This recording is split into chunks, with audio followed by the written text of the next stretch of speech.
Hello and welcome back to the Liverpool Groove. I'm Quinny. I'm Jay. And today I'm happy to say that we're joined by the farm frontman and all around just top scouser, I suppose, Peter Hooton. All right, you okay? Yeah, good, thanks. How are you? I've been better. I've had better days, like. So, speaking of better days, let's jump straight into last night. First of all, what happened? It didn't go to plan, did it? Well, no, I think the writing's been on the wall for a while, you know. I think after the Tottenham game at home when we played magnificent stuff and won, and then we beat Palace away 7-0. But then we had games against like Fulham, West Brom, Newcastle. Nothing seemed to be going right, you know, and everyone was hoping it was a bit of a blip. But it's turned into a bit of a crisis, actually, because even though we're only 6 points off the top of the table, like, you know, 6 weeks ago, we were 5 points clear, you know, and it looked like it was just, you know, we were the team to beat, anyone who finished above us would win the league. It's not looking like that now. You know, we really are in a crisis because of not scoring. Hopefully it is a blip, and, you know, because it's January, we tended to have these type of bad runs in December in the past, because the season's a month behind, really. Hopefully it's that. But I think the way the team are playing, and you look at all the stats today on social media, up to Joe, we're coming out with all sorts of mad stats, you know. Trent put 18 crosses in. Not one of them reached the red shirt, you know. He's been terrible, hasn't he? To be fair, yeah, he's been absolutely off the boil. He doesn't really, when you look at him on the pitch, he's obviously a fantastic footballer. And, you know, if he was going to go onto the market, even though he's had a dip in form, he'd still be fetching, you know, a large amount of money, because he's so young and he's been so instrumental, really, in Liverpool's success over the last, and the way Liverpool played over the last, say, 3 years. And you look at the stats, and you look at Robertson's been creating and Trent's been creating, and they were having a competition against each other who was going to get the most assists. And if you look, 2018, when we nearly won the league, they had 20 odd assists. And you look at last season, I think it was 25 assists between them. Now, if you look at halfway through the season, Trent's got 1 and Robertson's got 5. So he's not doing as bad as Trent, but Trent has been injured and he's had COVID. I think you're underestimating the effects of, you know, he must be fit to play, but, you know, he doesn't seem concentrated, you know. I just feel, if I was Andy Robbo, the way he, you know, burst his guts to get back and get forward all game, if I was playing the opposite side of him, I'd have to collar him and say, like, come on, lad, put a little bit more in, because even yesterday he got absolutely skinned and he stood there and he let Matip go and try and get it, and you're thinking, like, he just looks effortless, he looks lazy, and it's a different side of him that at the minute I can't get my head around it, because he's so good. You know, maybe, you know, because he did his calf, didn't he, originally? I think it was his calf, wasn't it? And then he had COVID, so you just don't know whether he's back to. He could be playing at 90%. You drop that 10% in that league, the Premier League, and it's disastrous. You know. Yeah. The very fact that you know, when we were playing against Burnley, we could have been playing for another year with those crosses, and no one would have got on the end of them. It was absolutely ridiculous. Everyone's thinking, stop doing these crosses. Me, you know, the Burnley centre-half must have been thinking it was Christmas again. Yeah. And the keeper. Yeah, I mean, it was just ridiculous. So I think the way Liverpool have played and the way, you know, the whole thing's been based upon the overlapping fullbacks, I think it all boils down to the fact that we haven't got centre-half pair of Gomez and Van Dijk. That's where it all goes back to. Now, we did okay for a few months after that, but it's all come home to roost now. And I think the very fact that we haven't got a replacement, because you can't rely upon Matip, and the fact that we're losing a lot with Fabinho being in defence and Henderson having to cover there sometimes. They're two key midfield players. So the whole dynamic, the whole balance of the team really has been disrupted. Yeah, absolutely. Do you think with Yeah, it has. Trent, a large part of it possibly boils down to him thinking that he hasn't really got proper competition for his starting position? Well, I don't know, because Nico Williams getting played quite a bit, wasn't he, at one stage? I can't remember whether that was through injury or illness, but he did okay. But there's a lot of, he's only a young lad, and he makes a few mistakes, and then it becomes glaringly, I'll get Trent back. I think you've got to remember that these lads they're only young lads still. They're only young. I think Trent's still only 22, isn't he? But he's been instrumental in Liverpool's success. And a lot of fans have got to take that on board and say, the reason we've done so well is because we've had a balanced team, and the way we played. And last year, De Bruyne was the head of assists, 20 assists or something. And then the next was either, I think, Trent and then Robertson, 13 and 12 each. So the whole structure of this team has been based upon them. I think now, whether it's down to tactics, that they're thinking we can't leave Fabinho and Henderson exposed, or Fabinho and whoever's playing with him, we can't leave them exposed. So they're always thinking they're not bombing on as much. So they're not getting to the line to pull the ball back. They're like, a lot of the crosses are going in from, outside, in between the halfway line and the penalty area, aren't they? Just hitting hopes, aren't they? A lot of them. Yeah, they are. It's as if, like, last year we were relentless and we were calm, and if we hadn't scored by the 87th minute, we didn't bat an eyelid. We just carried on. We just seemed so desperate this year. I also think, like, when you mentioned Fabinho before, we've lost that sweeper when the fullbacks do go up. He sits in like a third centre half, doesn't he? Yeah, and now he's playing there. Thiago isn't that type of player.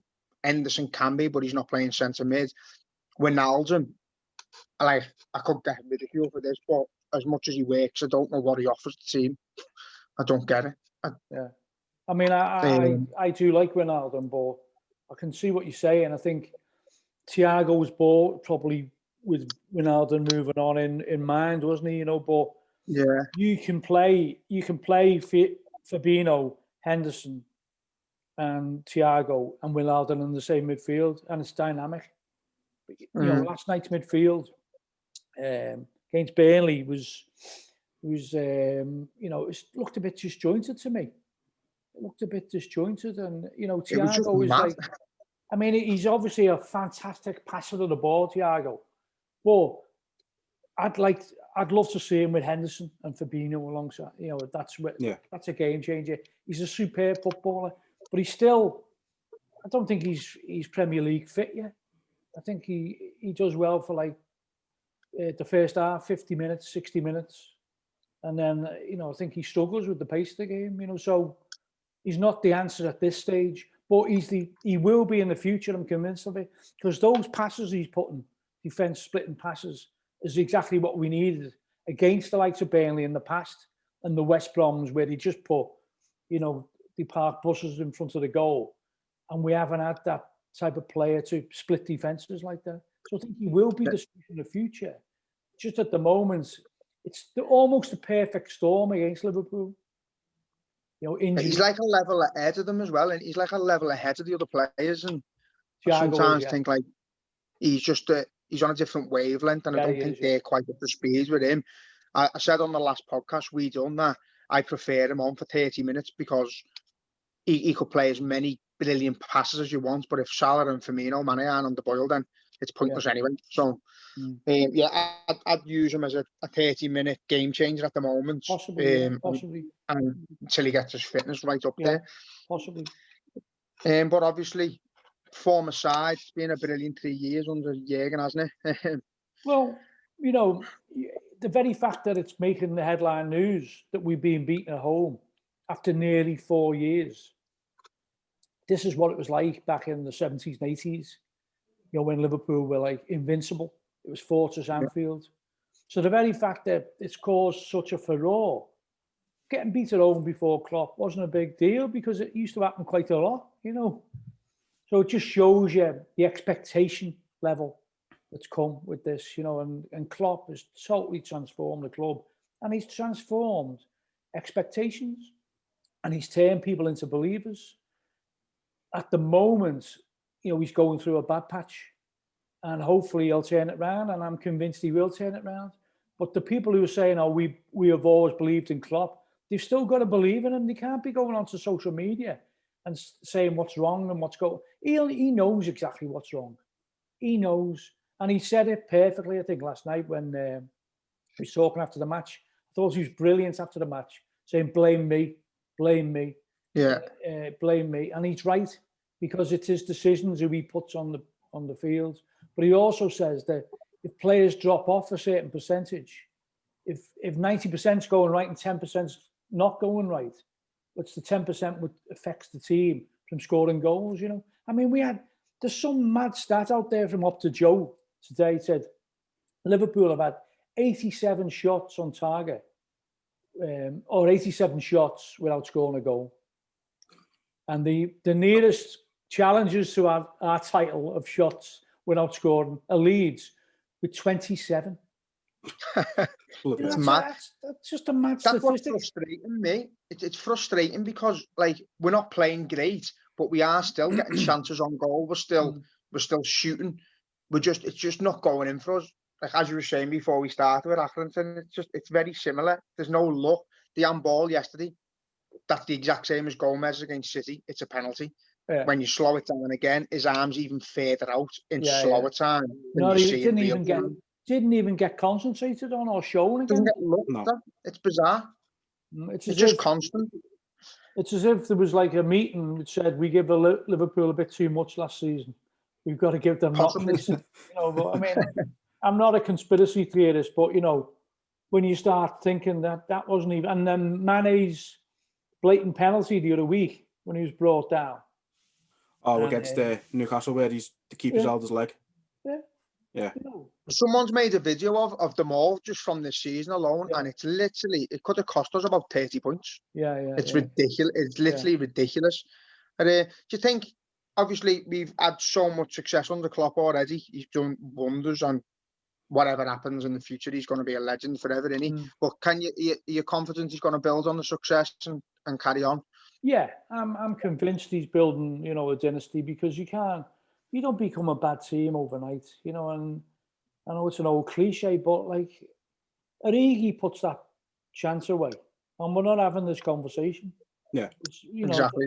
Simple as that, you know. Because we've had a few poor results, but Man United came and parked the bus, which is like almost like accepting that Liverpool are far superior. Yeah, they know that, I think. There's only one team I'd fear, and that's City. Really, I think you know, they can put a run together. But like City, you know, City had problems, didn't they, at the beginning of the season and last season as well. And everyone's going, they're falling to. Everyone likes sensation, especially the media. We're going through a bad patch, you know. I'm convinced we'll recover from it. You know, the worrying thing is not scoring after 4 games. You know, I thought against Burnley we will score. Yeah, we will score. I was just thought, you know, we're bound to score. We're bound to score, you know. And we had chances to score. I mean, and we didn't take them. And that's the worrying thing, that, you know, it's becoming in the heads now that, you know, there's an invisible force shield in front of the goal that they can penetrate, you know. But everything they did in the past was on instinct, I thought. The little flicks around the corner, everyone knowing where everyone's going to be. It's not working at the moment. And they're facing this, you know, almost like a catenaccio defence, the old Italian defence. We know how to play Liverpool. And it's a lot of people saying, oh, we've been sussed out. Simeone started this rot, you know. But I don't know. I think, you know, if we take our chances in any of them games, we win the games. It's simple as that. We're just not taking our chances. But we're still, that's it, isn't it? We're still the highest scoring team in the league. Yeah. It's madness. I think, to be honest, I think the games that we've got coming up, obviously, we've got City coming up soon, we've got Everton, I think we've got Tottenham in there. I think these games will actually probably suit us better, because They will. City aren't going to sit back. Everton nowadays under Ancelotti don't sit back as much as they used to. Mourinho, I think, at home won't sit back as much as he did at Anfield. So they're going to be more open. They're going to be games where we can get the likes of Thiago involved more. Yeah, I'm convinced that, it's, we obviously, I don't think we haven't done well against the bottom 6 teams this season, but we do seem to do well against the top teams, because they want to play football, basically.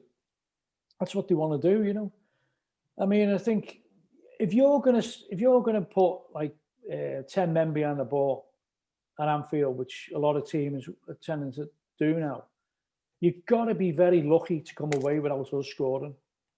You've got to be very lucky, because you could see it last night. The ball went across Pope, didn't it? I think it came off Firmino, or Firmino. Little incidents which are happening, and it's just not. We're not having any luck whatsoever. And I know people say you make your own luck, but come on, I mean, it's like, it's just unbelievable we haven't scored in 4 games, because we could. It's like against Palace. Everything against Palace went in for some reason, and it's 7-0. But get like the Newcastle game, we had some fantastic chances. Salah had about 2 or 3 chances of he'd usually slot. Yeah, I'm not too worried. I mean, I think there are times. I remember we've been unbeaten back in the 80s. I think it was against Leicester, beat us in 1981. And we've been 3 years unbeaten at Anfield in all competitions, not just the league, all competition. Leicester beat us, and then we went on and won the European Cup. Well, I'd have that at the end. Yeah, I'd take that all day. I was talking about my dad yesterday. When I seen the team yesterday, I apologise, but I said to my dad, this has got 1-0 Burnley written all over it. Yeah.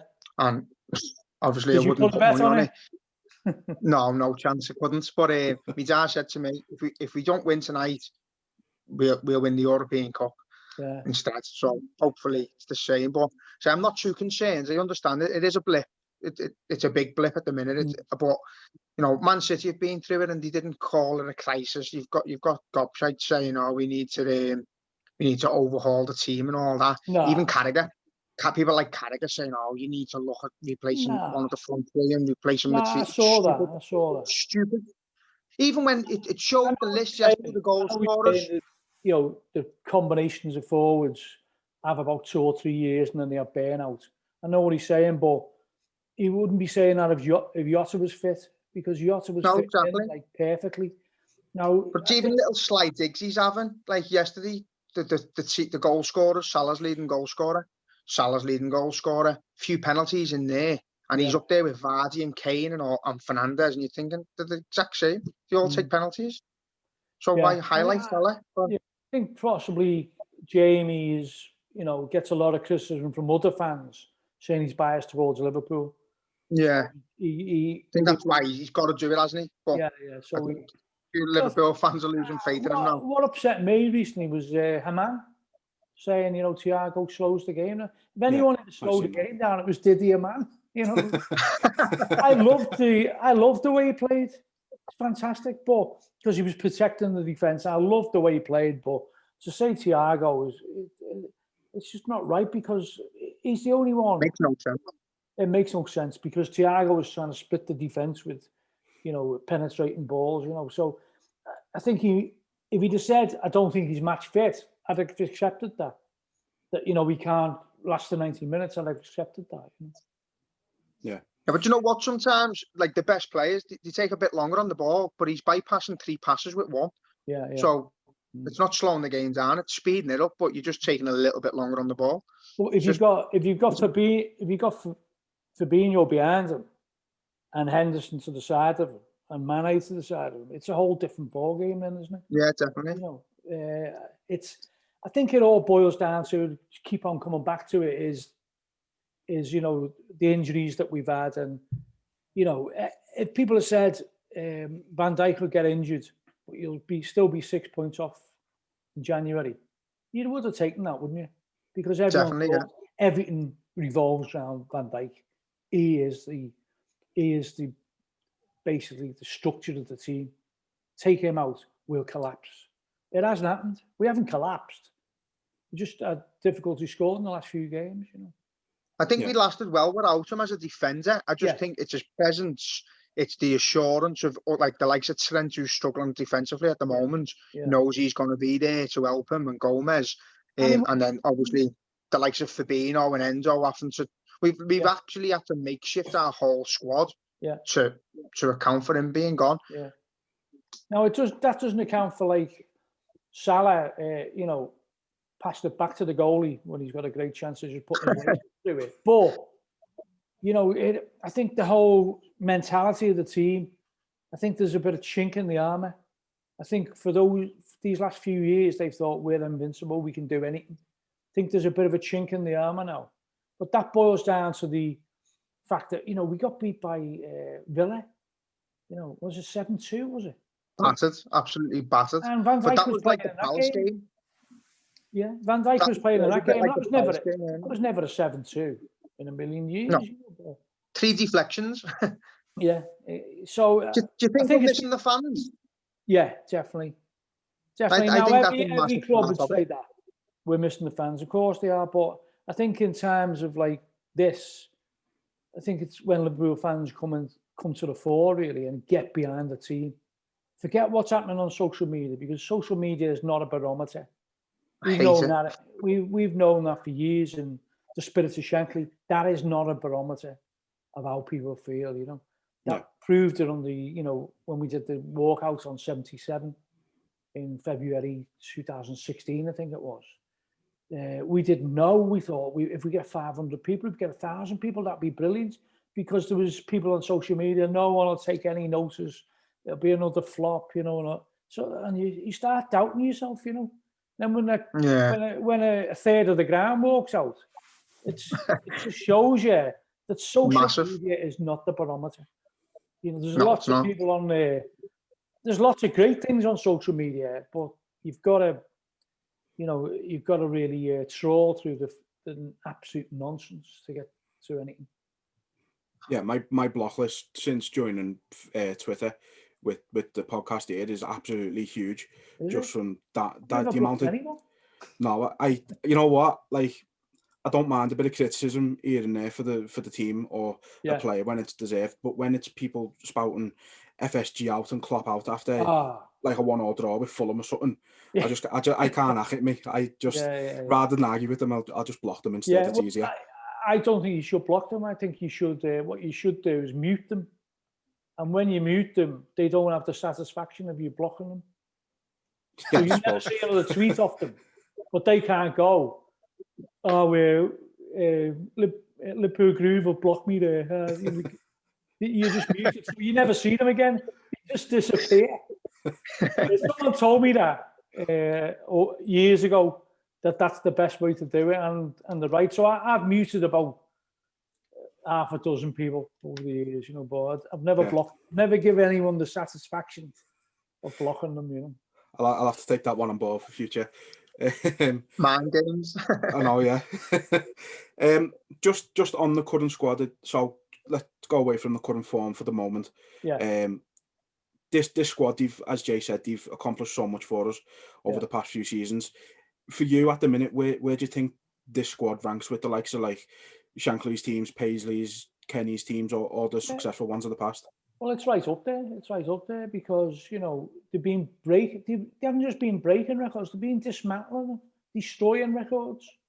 The very fact that, you know, we went 68 games, league games without defeat, you know, it bypassed all the previous records, you know.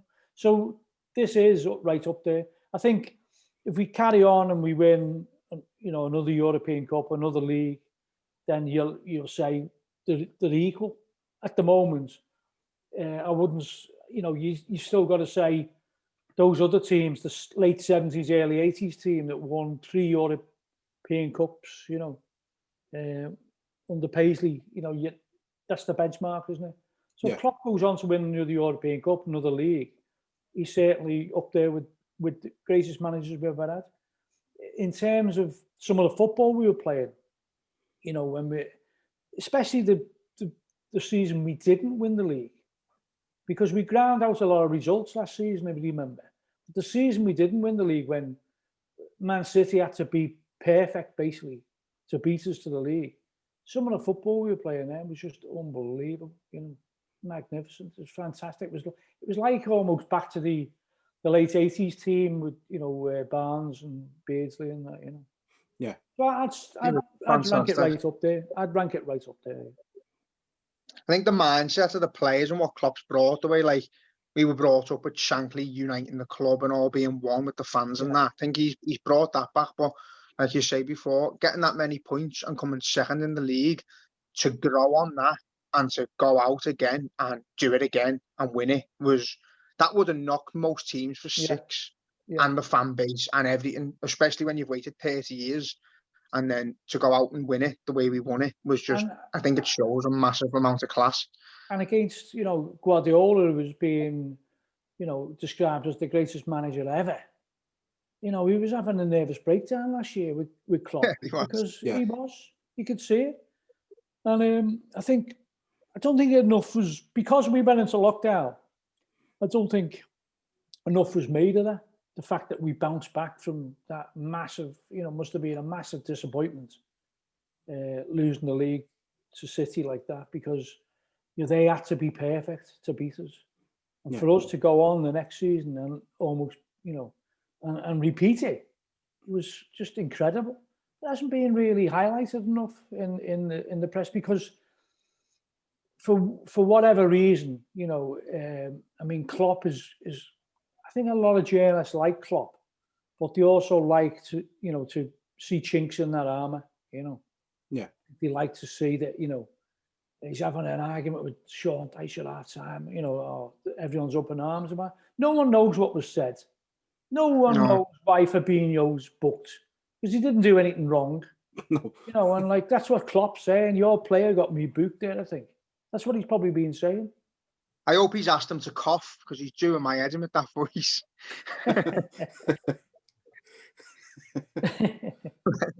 So we'll move on. So we're just going to fire a few questions. So just obviously you've been a Liverpool fan all your life. What's your first memory that got you hooked on Liverpool?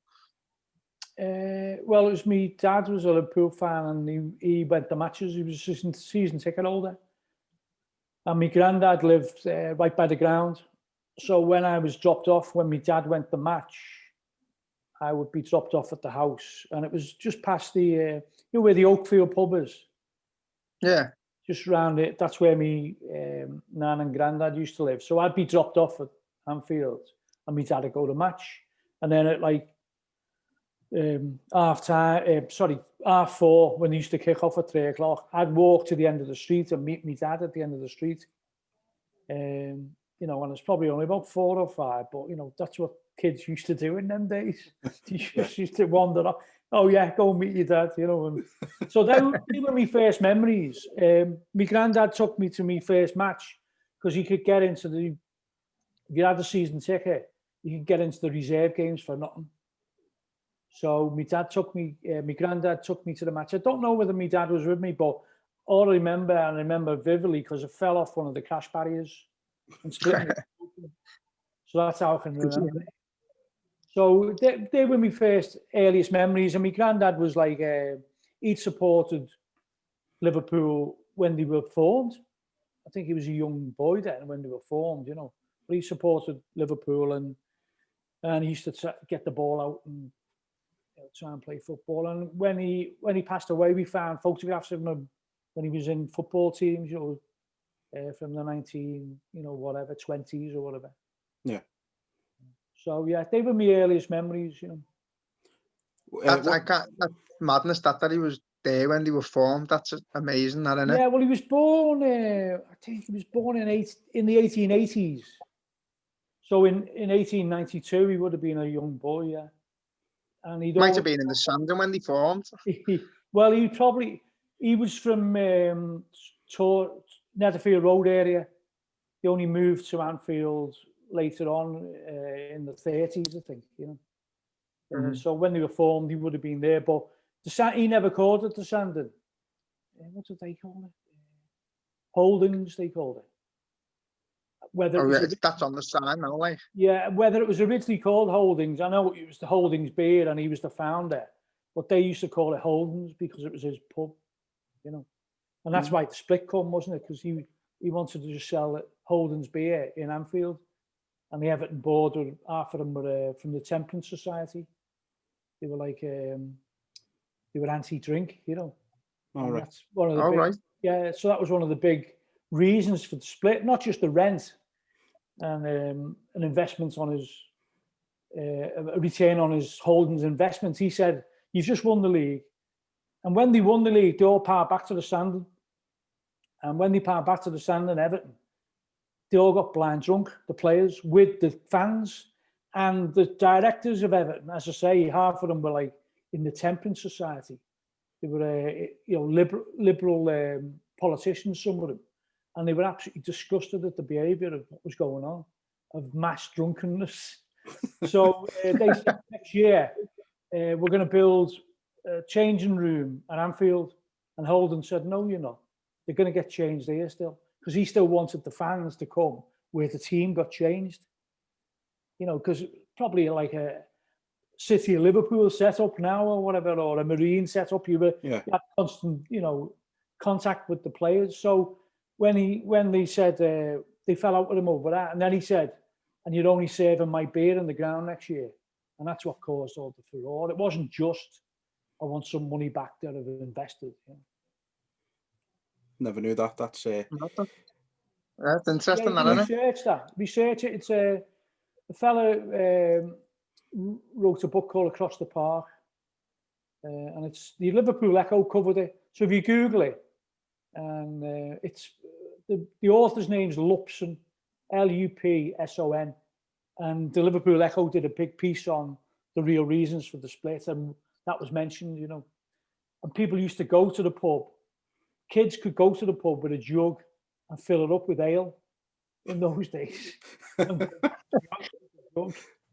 But Holden wanted that to carry on, and the Liberals on the City Council, who were also members of the board of directors of Everton, wanted to make that illegal for kids to go and get drinks. You know, because they said, same way as people look at drugs now, they say all the ills of the city were down to the demon drink. You know.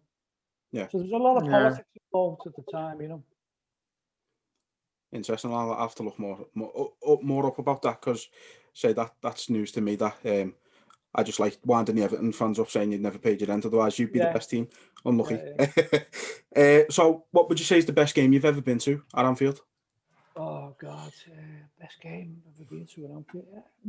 It's a hard one, because it's hard to do one game, isn't it? Because there's been so many brilliant games. I'd say in terms of we do a couple of categories in terms of you know, things which weren't expected. It'd be the Barcelona game, the 4-0. But in terms of atmosphere, I'd have to go for Saint Etienne. I was at that. I was in the Cop that day, sitting on a barrier because we couldn't see. So we, as kids, we'd sit on the barrier and overlook the Cop. You know, sit on the cash barrier, and most of the time you were okay. If you went off it, you could get back to it. You know. Yeah. And then Chelsea, 2005. That's mine. That was like, I've never heard nothing like that. Yeah. It was unbelievable. I could say it was weird. It was like, I've never felt anything like that. No. At Anfield. It was probably, it was bizarre. It could have been louder than Saint Etienne, you know, because in the old days, the Cop used to sing, and that was about it, really, you know. I remember in Saint Etienne, we all looked to the Kemlyn Road, then that's what it was called. And the Kemlyn Road were clapping along, "We Shall Not Be Moved," but clapping. They weren't standing up singing. And we all, when we went to Celtic, when we had those UEFA Cup games against them, and the whole Celtic ground sang. I mean, we were thinking, wouldn't it be great if Anfield was like that? And then by 2005, it was like that. So remember the full-time whistle? I've got shivers now thinking of it when it went, and you felt the ground shake. It was one of the best feelings I've ever had in my life. That probably I mean, you've always kind of been able to hear like Anfield a little bit from ours, and I was watching near ours and I went outside and like I thought it was almost like you were outside the ground. It was that loud that night. It was mad. Yeah. I think for me, one that stands out is the Roma game years ago. Gerard Houlier's return. That one, like just the fact that we had to win by 2 goals and the fact it was Houlier's return, it was just a perfect brilliant. night. That was brilliant as well. I mean, there's been so many. I think probably the most exciting game in terms of flow in football would be the 4-3 against Newcastle. And that's always voted in it as the best Premier League game. Yeah. So yeah, you've got to pick there. I couldn't really choose one. No, I think it's impossible. I picked the score for that Newcastle game. And my dad only gave me half the money, so I still need to get half. How old were you then? Oh, proper 96 was it? Was it 96? A proper kid, yeah. I hadn't been to many games at the time. My dad took me to that, and I just picked 4-3 out the blue. And you never forgiven your dad since? No, I think he bought wooden floor with it. So obviously you're involved in loads of stuff, club and city related. Yeah. You started the fanzine. What was all that about? How did that come about? The fanzine. I was a youth worker in Cancel Farm, and basically I didn't have a youth club. It was basically we said that's your estate, and it wasn't all of Cancel Farm. It was the Liverpool part of Cancel Farm, so it was like Steerscroft around there, Yeah. And said, "There's your estate. Do whatever you want to do, on that estate." So the youth club idea would gone out the window, really. Not many people went to youth clubs, only, you reckon, less than 10% of young people. So they said, the 90% are on that estate. You do whatever you want to do, So we had this idea. There was one of my mates lived in Steerscroft, and he did a mod fanzine, and he was 17 when he was doing this mod fanzine. So I thought, he's a genius. He's 17, he's doing a magazine, I'll get in with him, and I mean, I knew him anyway, but then I suggested, why don't we do a magazine which will be not just music, but football? And there was a bit of like, I don't know if that'll work, and we don't know, but we tried it out, and it seemed to work. But what we were aiming at is people that we went to match with, not just Liverpool fans, Everton fans as well, because things were different in the 80s. People used to fraternize, believe it or not. But the whole idea of the magazine for me was never to have a joke in it, because I hated those student rag mags which had cliched jokes all the time, but make it a reflection of Liverpool humour, Liverpool piss takes, really. Yeah. So the idea behind it was just to take the piss out of anything and everything, and just go for everyone. So there's no sacred cows. Everyone is a target, apart from, of course, your own circle of mates. Yeah, So we caused absolute chaos. There was local DJs. Who are these people? Billy Butler didn't offer us out, but he said, "Look, because we were always taking the piss out of Billy Butler, and all the local DJs really, and Cilla Black and Tarbuck. Now they're like." You'd say, well, they're targets, but at the time, and they weren't. They were still really, people didn't know they were Tories then. You know what I mean? That only come out later, Yeah. We had a gut instinct that they probably were, Yeah. So we just went for them. Billy Butler, in fact, he not offered us out, but said, look, come and meet me, I'll do an interview with you.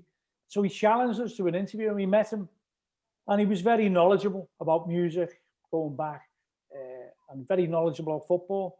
So we quite warmed to him, really. But there were other people who were like really upset by what we were writing about them, And we never got sued because we weren't a publication that we only ever sold 5,000 copies, but we were very popular in Her Majesty's institutions. So one person would get a copy at the end, and the whole wing would read it, So we were getting inundated with short stories and the number of poems we got from prison was unbelievable. It was just that they said, we've never written before, but we thought you might appreciate this poem. Some of them were awful. Some of them were funny. Some of them were great, you know. And I think what it did do is it encouraged people to write. Now every bastard's writing, aren't they, on Twitter and Facebook? But in those days, you had to make a bit of an effort to write and get it published. Do your own magazine. So it was a lot more mysterious in those days. Any knobhead can write anything on the internet, can't they? Well, that's it. Anyone's a writer now, aren't they? Everyone's got a blog or something, haven't they? Exactly. I mean, the most recent ones have been the podcast wars, isn't it? James English and people like that. Oh yeah. It's just it's great. It's modern day entertainment, isn't it? But at the time, people weren't right. So when we were like attacking everybody and everything, and it was also about fashion and about what was getting worn on the terraces. But if anyone sort of wore something which you regarded as really fashionable, we'd put it in the out column. We had an ins and outs column. So we sort of like invented the ins and outs column. But we'd put it in the out column just to confuse people. And then, you know, put something in the in column going, what's that in the in column? That's not fashionable, you know. So it was meant to be chaos. And that's what it was. And I think that's why people liked it, you know. I mean, we used to sell it at both Everton and Liverpool matches. And it wasn't that divide then. It was more of a Liverpool scallies against the world. Yeah. You know, that was their mentality. So a lot of Liverpool fans went to Everton games, Everton away matches. A lot of Everton fans went to Liverpool away matches, you know. So it was very, very different, you know. There's a famous photograph at Stamford Bridge. I think it's in the FA Cup in 1982. And it was a bit of trouble on the terraces. And there's a couple of Chelsea fans in the picture with a policeman. And then there's the Liverpool fans with all wedge haircuts and all the fringes and that. And out of the 30 or 40 people by the fence, 10 of them are Evertonians. I can pick them out because they went with Liverpool because they got ambushed at Kenny High against Everton years ago. You know, Liverpool fans still sing about that, don't they? But they go with Liverpool just to have a bit of a tear up, you know. Bit of a chaos. You know, but that's what was happening in them days. And so we were trying to attract that type of person. Now, it was very tongue-in-cheek, though, so we never took ourselves too seriously. But when we did, we got sold in record shops. Remember them? Record shops? Yeah. Got sold in record shops and also second-hand clothes shops where people used to go for the tweed jackets and things like that, you know. So, but I think it had a lot more influence than a lot of people read it and thought, well, if they can write like that, so a lot of fanzines started because of it. And a lot of people were publicising it on, John Peel used to love it and he used to publicise it, you know. So we used to get people writing in from all around. You know, I'm a Yorkshire casual. I saw Peter on the Oxford Roadshow with a tweed jacket on. Where did he get that jacket? You know, it was all, so we'd just have a letter. That letter would come in and we just take the piss out of it. Tweed jackets. No one wears them anymore. You know, that was 6 months ago, you know, just absolute nonsense. But people found it funny, you know, and we had a compilation out in 2011. And we didn't do enough copies. I think we did about 5,000 copies or something. It was a big, thick, like the Bible, you know, 20 years. Just all of them together? Yeah. And it was the bestseller in Liverpool over Christmas 2011. And in Waterstones, Liverpool, the girl who used to order the book said it was the only Waterstones in the country that didn't have Jamie Oliver's cookbook as the #1 seller at Christmas. It was the end. We were the #1 seller. And she said, I haven't fixed it. They were genuinely, it was the #1 seller. So it was a bit of nostalgia, you know. Yeah. Would you do it again? No, I don't think we couldn't do it again because it was a young person's view of society. So we were taking the piss out the 60s, you know. Yeah. Oh, there's loads to take the piss out of now, though, isn't he? Well, From the gobshites walking around Anfield and that, and these Tories and that. Yeah, I mean, have a field day. The thing is, though, how do you physically do a magazine and then sell it, you know, and with lockdowns on? And I did one a few years ago with called Partisan Media, which was an online thing. But we were scratching our heads going, how do we sell this? We can't sell it. We didn't, you know, you'd have to have a subscription for it, but lots of stuff online's free. Yeah. It's the same with newspapers. Newspapers give everything away free, didn't they? Without realising. They should have been, you know, you're paying for journalism. So I think they made a mistake in the early days of the internet of not, you know, charging just a nominal amount, even if it was 20 pence to view the Guardian online or the Daily Mirror. It's all free. And I think, you know, if you're going to pay for decent journalism, you've got to pay for it, haven't you? Even though I'm a bit of a hypocrite there because I won't pay for the Athletic. No. You can get it for nothing, get it? Well, I can get it for nothing, you see. So, you know, you just see, if they're good articles, they'll end up on the internet, won't they? Yeah. Mm-hmm. That's it. So you also wrote the book, The Boot Room Boys, the unseen story of what was it? The unseen stories of Anfield's heroes. Yeah. What was it like to really sort of go back and look at them stories and put them down for everyone to read? I thought I knew quite a lot about Liverpool, but when I was doing the research on that book, I realised how little I knew about what Shankly, how he came, and he was a revolution. He was a whirlwind. He got the job because he was Huddersfield's manager, and he'd always been. He hadn't had much success, Shankly. He'd been at Workington, had been at Carlisle, been at Huddersfield, but it was always mid-table stuff. He'd never had the funds to get any decent players, you know. And at Huddersfield, he was given a lot of youth opportunities. So I think Liverpool saw that. Liverpool were in the doldrums. They'd been in the second division for 4 or 5 years. They didn't know how to get out the second division. There was rumours. My dad said that people were saying, well, Liverpool directors are content because they're still getting big crowds with the big games. So it was all the turnstile money was coming in. And you can imagine in those days, turnstile money would have been going cash in hand to people.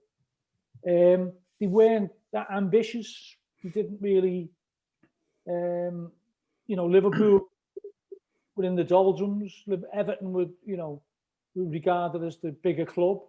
Yeah. So they went with Shankly because I think Huddersfield had hammered Liverpool. You know, and so I think it was Matt Busby recommended Shankly, believe it or not.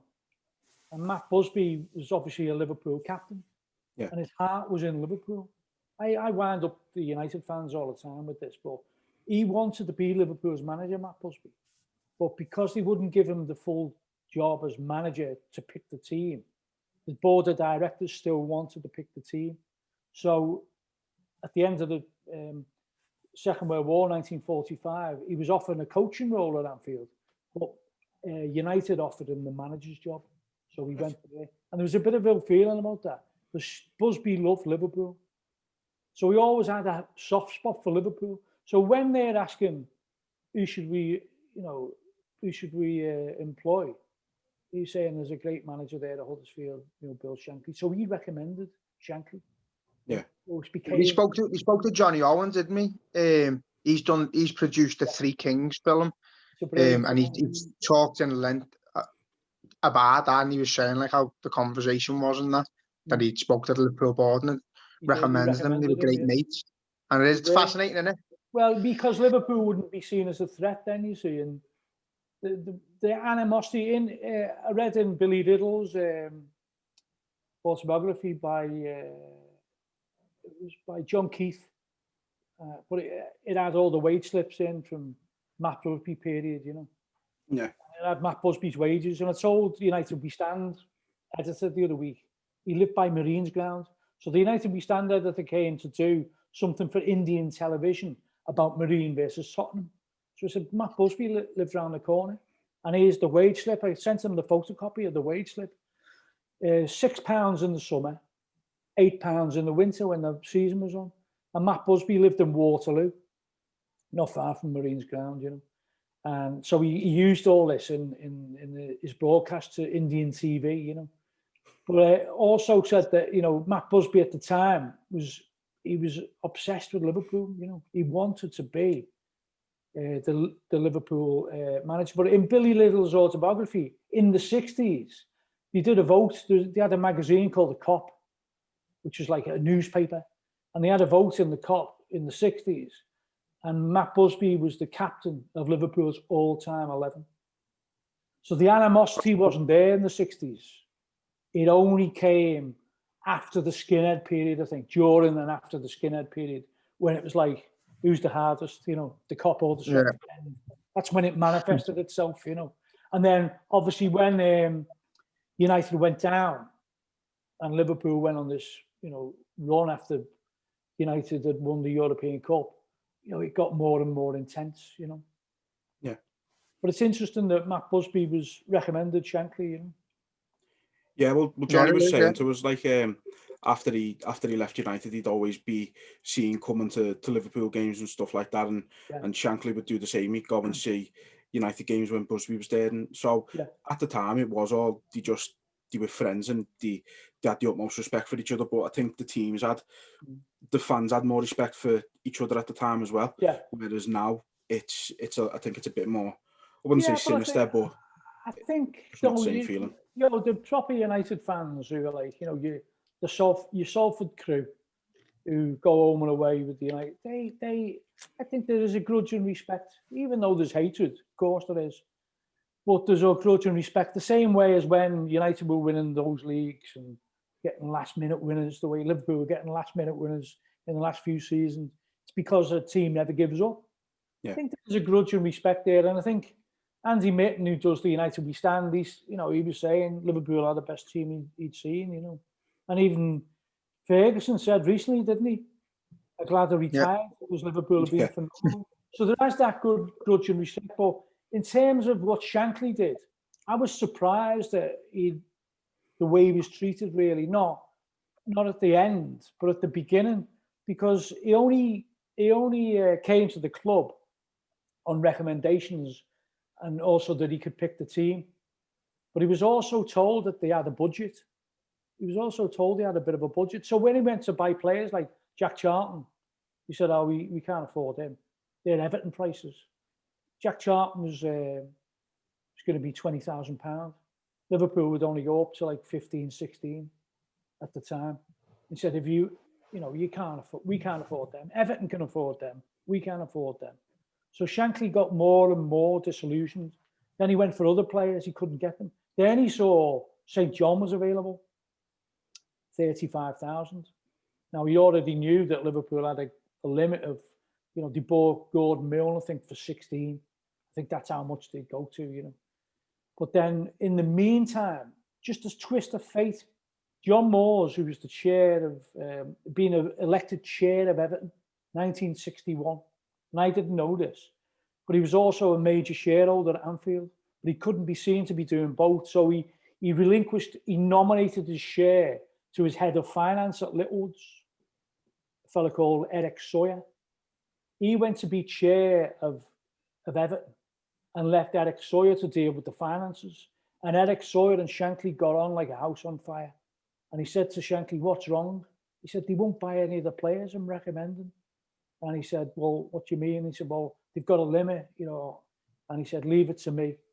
So Eric Sawyer went into the boardroom and said, Ian St. John's available. We can't afford to buy him. He's over at, you know, and famously said, we can't afford not to buy him because he knew Shankly was going to walk. So he bought St. John. Well, he was threatening to, but he was always threatening to, so, you know. So my dad laughs about that. He bought St. John and he bought Ron Yeats.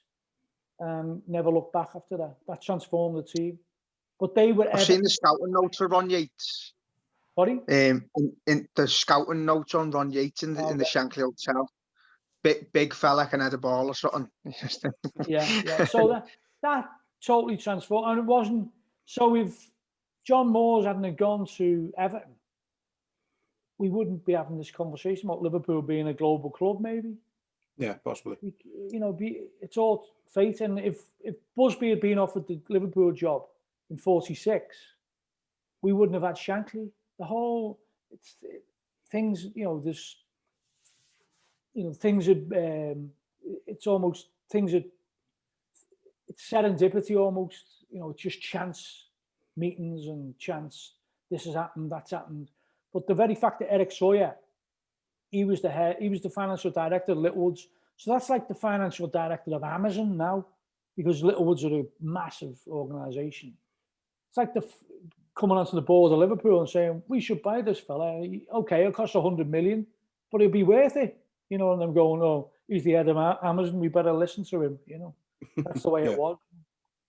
So it's really the things that went on. He was a revolutionary, Shankly. They didn't know what they were getting. They were all basically conservatives, very conservative with a small c. They probably were conservatives as well, but they were very careful with the money. They didn't want to, and they said they're Everton prices. Everton were buying players for 30, 35,000. Liverpool weren't, and it just shows you how that things have changed, really, Yeah, absolutely. Yeah, it's mad. I was just going to ask you about. Sorry, what? It's worth reading. Give us some knowledge. Yeah, I feel like I'm on like a history lesson. It's a belter. Yeah. Well, I mean, I was just going to ask you about. A lot of it was news to me. A lot of it was, Yeah, it is. It is interesting. It's mad what you find out when you look. I love going on the tour and that, and the little writing on the side of everything, and you take it in. It's boss. There is loads to learn. The Liverpool board were absolute twats, if you think about it. He won the FA Cup. He won the league for them 63-64. They were getting nowhere in the second division. Won the league for them 63-64. Then won the cup. Then said, "Where's the bonus?" Because they played in front of 100,000 people at Wembley. And the players were going, "Where's our bonus for playing in front of?" Because you got a bonus if you played above 50,000 people. Right. And they got a bonus for the semi-final because it was at Villa Park. And they're going, "Where's the Wembley bonus? We just played to 100,000." And Ron Yeats had to go into the board because Shankly had said, "Where's the bonus?" And Ron Yeats come in as the delegation for the players and said, "Where's our bonus?" And they said, "Well, if you look at the small print, it's only Football League club, and Wembley is a neutral ground." So that's what was going on in 65. So when everyone's celebrating Liverpool winning the cup, they're having these arguments with the board of directors, Yeah. Nothing changes. It takes it away from the footy, doesn't it? It's the equivalent now. We're not reading the terms and conditions, isn't it, really? Yeah, and it's the equivalent now. Is Klopp saying to us all, "I want a centre-half, but these bastards won't buy it." It sounds that way, doesn't it? He's made it pretty clear.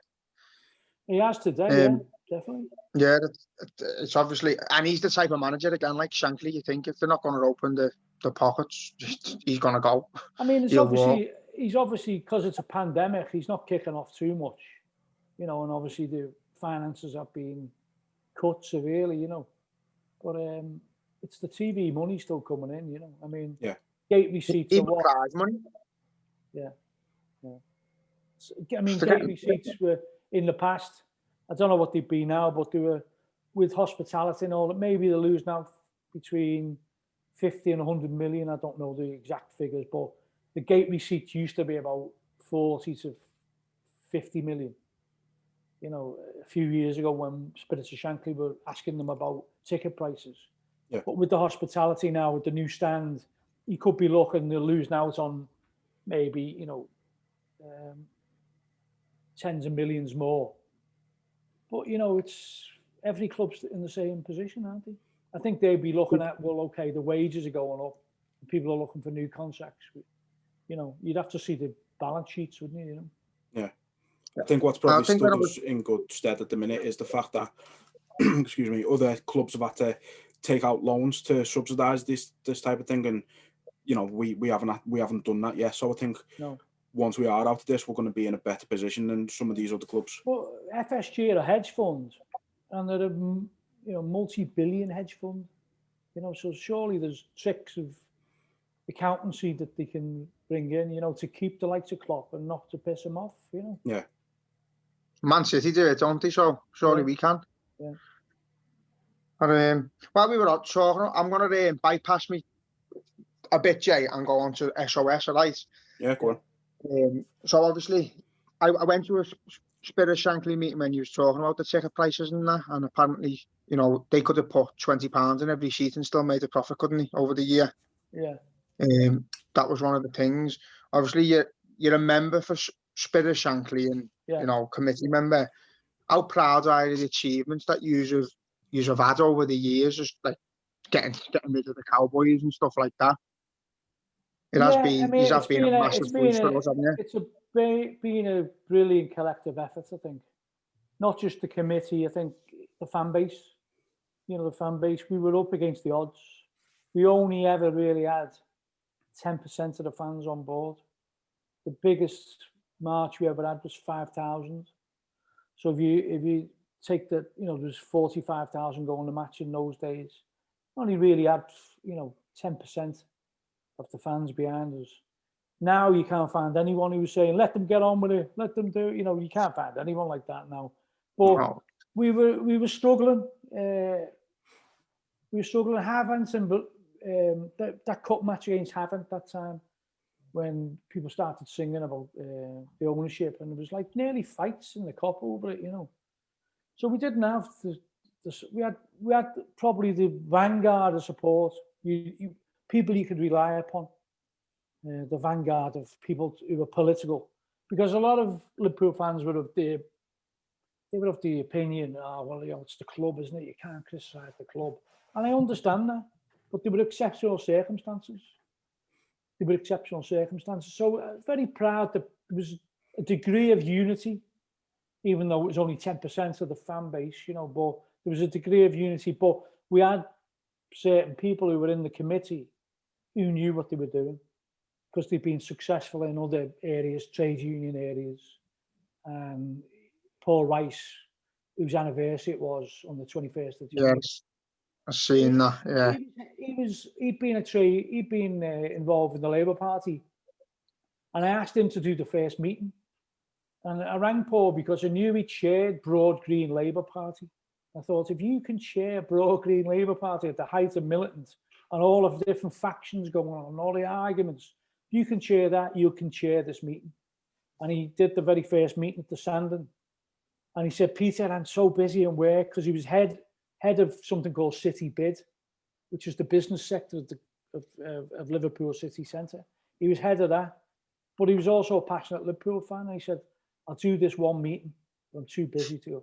3 years later, he's on the steps of St. George's Hall doing a Gettysburg speech like Abraham Lincoln about independence from America. And it was all symbolic.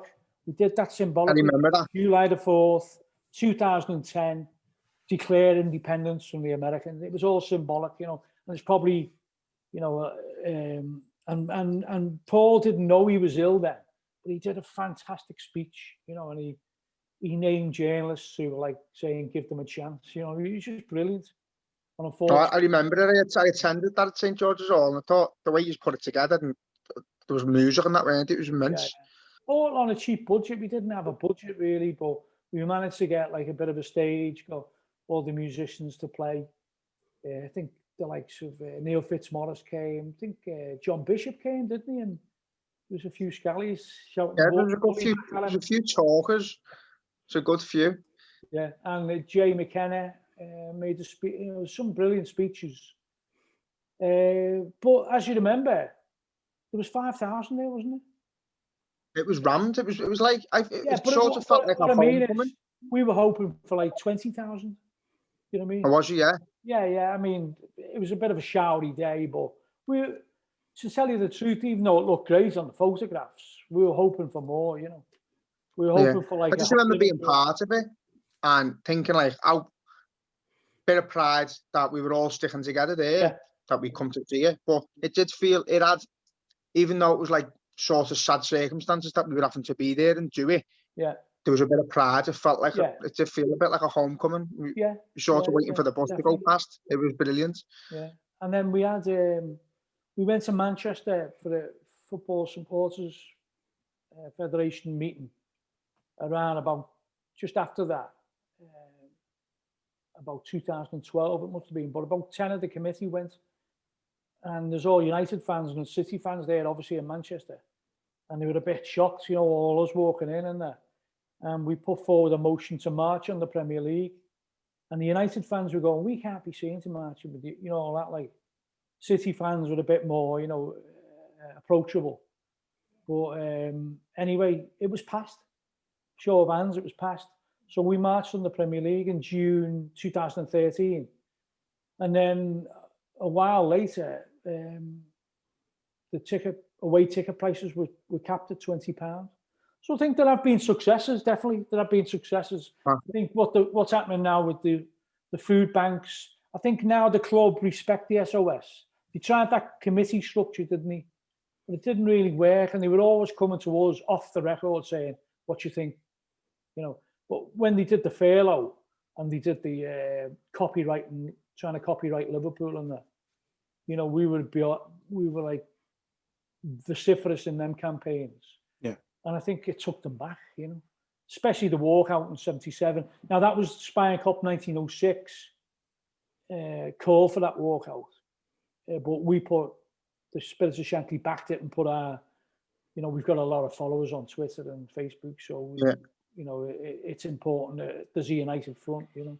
But nobody knew on the day. We were actually bottling it. We were bottling it, thinking, oh no, it could be like a Newcastle list, you know, where no one, you know. No, I do remember on Twitter people were saying like, what is the point? It's not going to get any attention when 50 people walk out, and then it just emptied, didn't it? It sent shockwaves through it. Talk Sport were all over it. Radio 5, the Spirit of Shankly's, you know, press, you know, they were not everywhere. Press were on, so the Spirit of Shankly, you know. It was it's just Liverpool, the lead, don't we? We are the leaders and everything. I think, to be you know, the United fan, one of their main fans at their trust, Duncan Drasdale, I think his name is, but he was, when I was saying to him, why didn't he get behind the ticket campaign? Probably said, because we're disillusioned. He said, you've had, the Spirit of Shankly have led the way, and you've had victories of a sort. Everything we've ever done has always been defeated. And he's talking about the, you know, getting the Glazers out. He said, we haven't had anything to build on. Whereas you can argue whether the Spirit of Shankly were important in getting Hicks and Gillette out, but we certainly made it almost impossible for them to get extra loans, you know. And it was that photograph on Wall Street. Yeah, but a lot of, you get people on Twitter saying, well, you know, if someone had stepped in and loaned the money, they would, you know. But if you look at it, and I don't even know if you remember, but because we were using the internet, we brought down the Premier League's website one day. It crashed. It's never happened before or since. It crashed. And someone rang up, someone I know, a Liverpool fan from the Premier League, rang up and said, Peter, can't you call them off? I said, call who off? It's nothing to do with me. I'm just on the committee.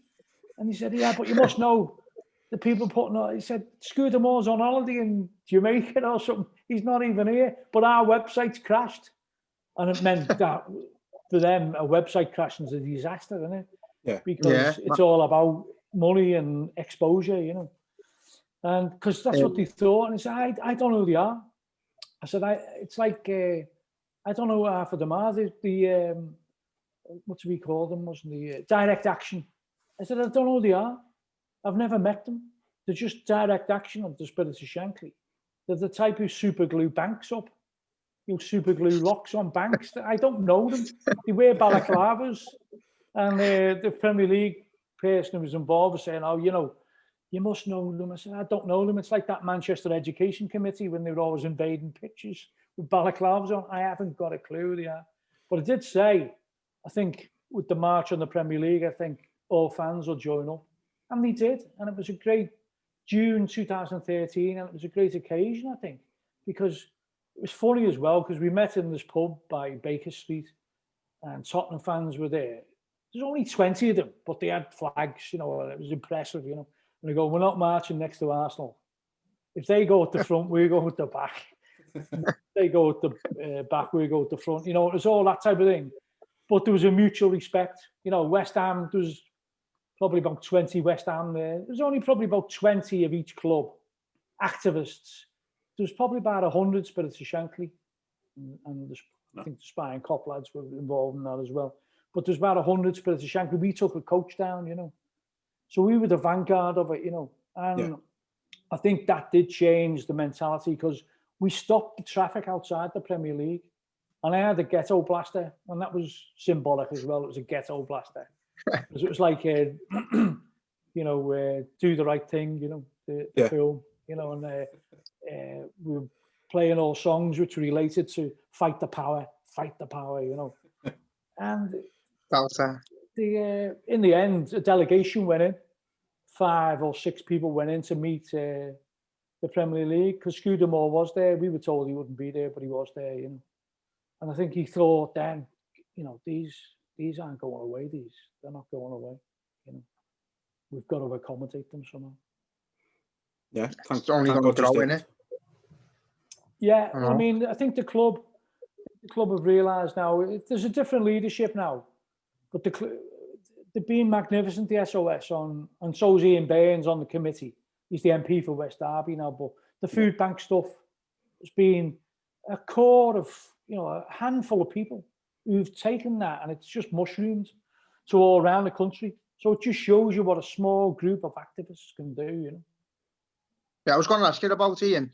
I've recently volunteered at the food bank myself and donated and that, and spent the day with Ian and Dave at a little Christmas festival he done in West Derby. Yeah, and it was nice not to just donate, but actually see how it happens and the delight you bring to people who've got nothing. But how immensely proud I am of Ian and Dave who are doing it constantly. Yeah, it is brilliant, isn't it? They're absolutely magnificent, you know. And I think, you know, the fact that one's Everton and one's Liverpool, it's symbolic and it's important. It's important, and I think whatever they do, you know, people. I mean, I know they'll get a bit of stick on Twitter. Of course, everyone gets stick on Twitter, but what they do has really reverberated around. Even politicians know about it. Politicians in Westminster, and you know, look what Rashford's used his fame for. He doesn't have to do anything, but he's got a social conscience, you know. And so have Liverpool and Everton players. They do things behind the scenes. Rashford's been upfront about it, but the food banks, I know, Liverpool and Everton fans have been brilliant with them, you know. But it needs somebody who they can trust. And the likes of Ian and Dave, they're trustworthy. And they're genuine as well, aren't they?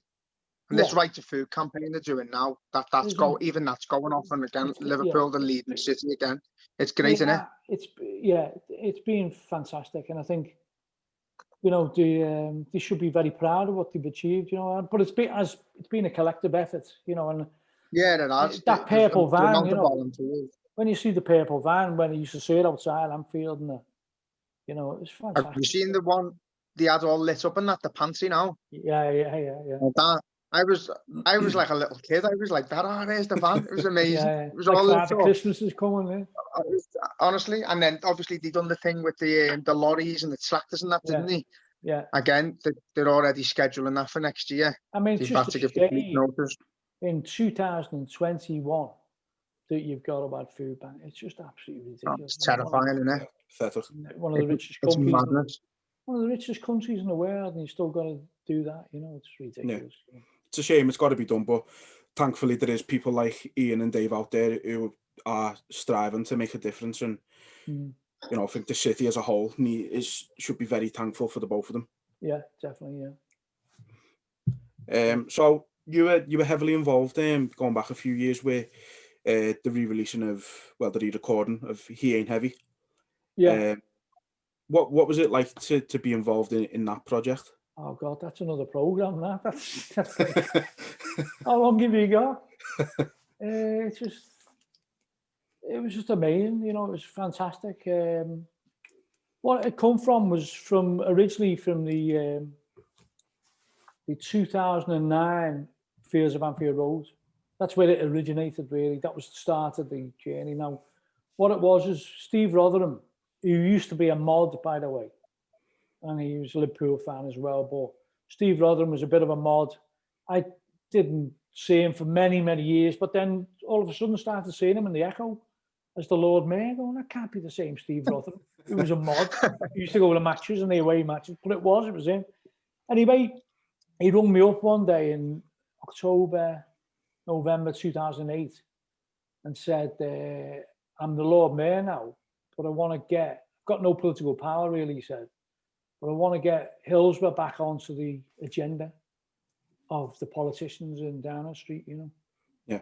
And if you remember, it was a Labour government still then, you know, who were, you know, criminally ignored the Hillsborough pleas, you know, over the years, you know, Jack Straw and people, absolutely disgrace, you know.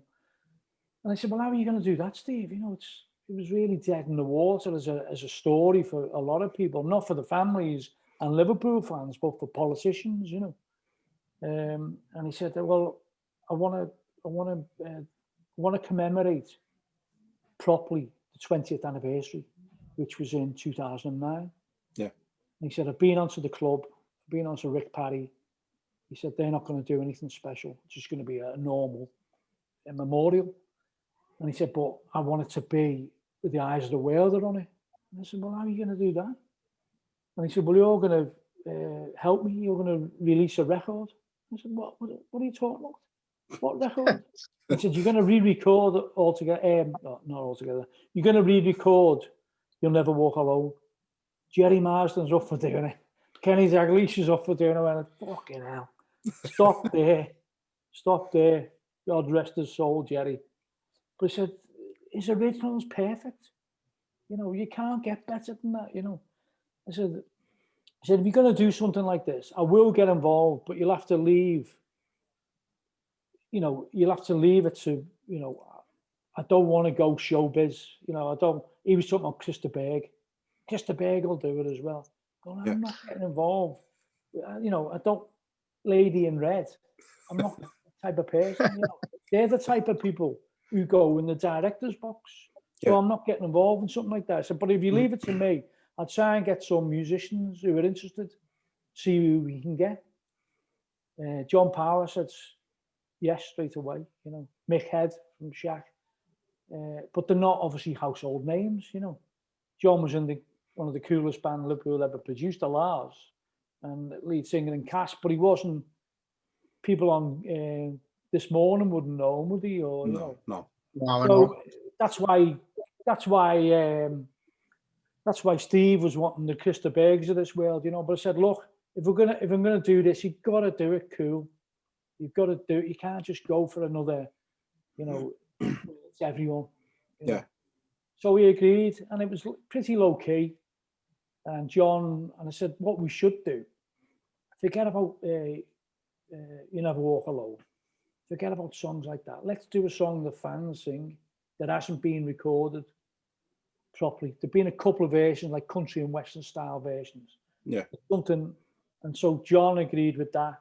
And John, we said, like, let's try and do it like Lennon would do, give peace a chance, you know, like it's a sing along and you know, and that's what John did, and he did a brilliant job. And Ken Nelson produced it.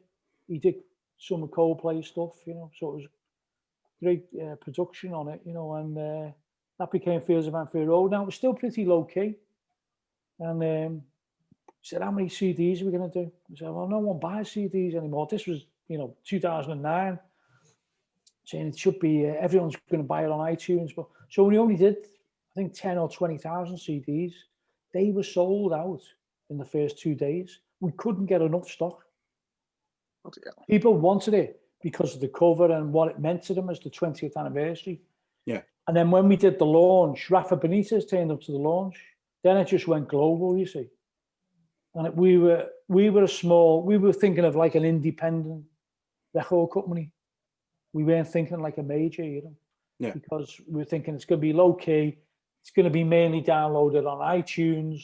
So we won't need, 50, 100,000 CDs or whatever. But in the end, we did, But when Rafa Benitez came, what it did do is it highlighted the fact that something was happening, the 20th anniversary. And I think he'd invited Andy Burnham. He didn't know Andy Burnham much until he met him at a funeral. I think Steve met him at a funeral for an Evertonian who died. And he was at the Anglican Cathedral. This Evertonian, he'd had a fundraiser to get his body back from Spain. And as Lord Mayor, he was there sitting next to Andy Burnham, who was Department of Culture, Media and Sport. So we collared him and said, I want you to come to Anfield to address the crowd, Yeah. And that was, for me, people would disagree and say, it wasn't a game changer. But for me, it is a game changer because as soon as Andy Burnham's there, it's on the political stage.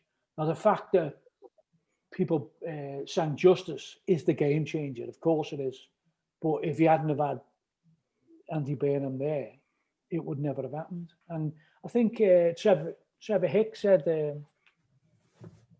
didn't want any politicians ever there at the memorials. Yeah. Margaret Aspinall had taken over, I think. And Steve said, you've got to get him to change his mind. She'd just taken over. And Steve said, look, trust me. If he's there, we can get it to cabinet level. It can be discussed. If he's not there, it'll be another memorial. Yeah. And it won't make the news, It made the news, 9 o'clock, 10 o'clock, news night, everything, because of Justice for the 96, which was the grassroots. So it was a jigsaw, really. It wasn't just one thing. It was a jigsaw.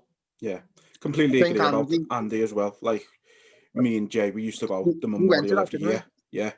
And you could tell, like, we'd been to a few years before, and they were always great occasions, but that felt different.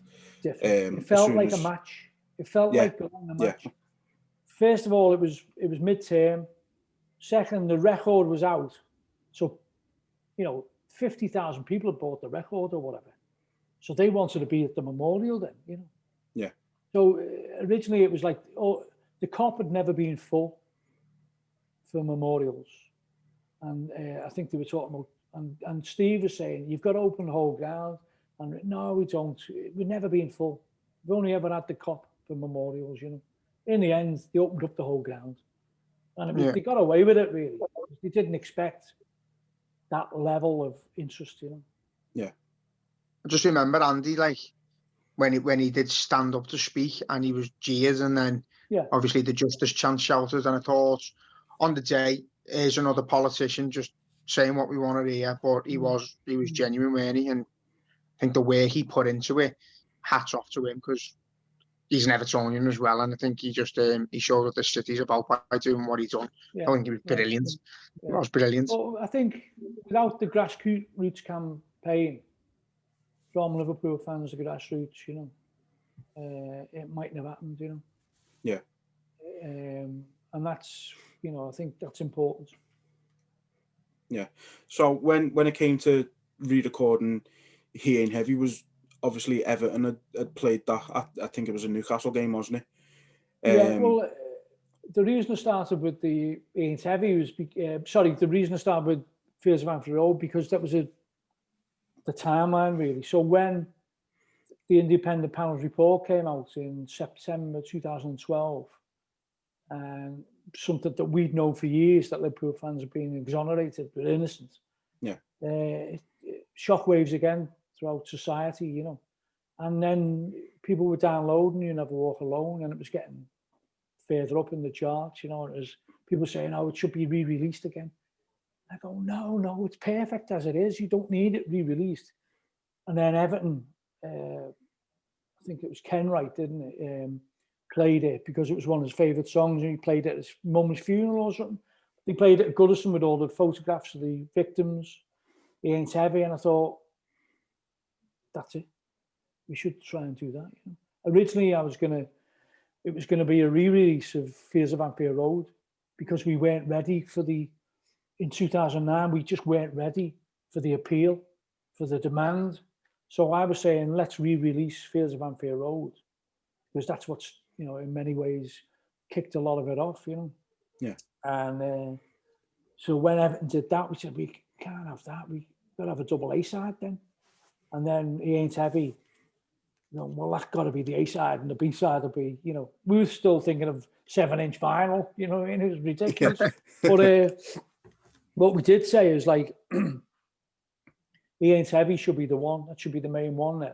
And then it appeals to not just Liverpool fans, but Evertonians. We were still thinking locally. We weren't thinking worldwide, And then Keith Mullen, who's the guitarist on the Farm, who's also an Evertonian, he sang their version of All Together Now in 90. When did they last win a trophy? 95? 95.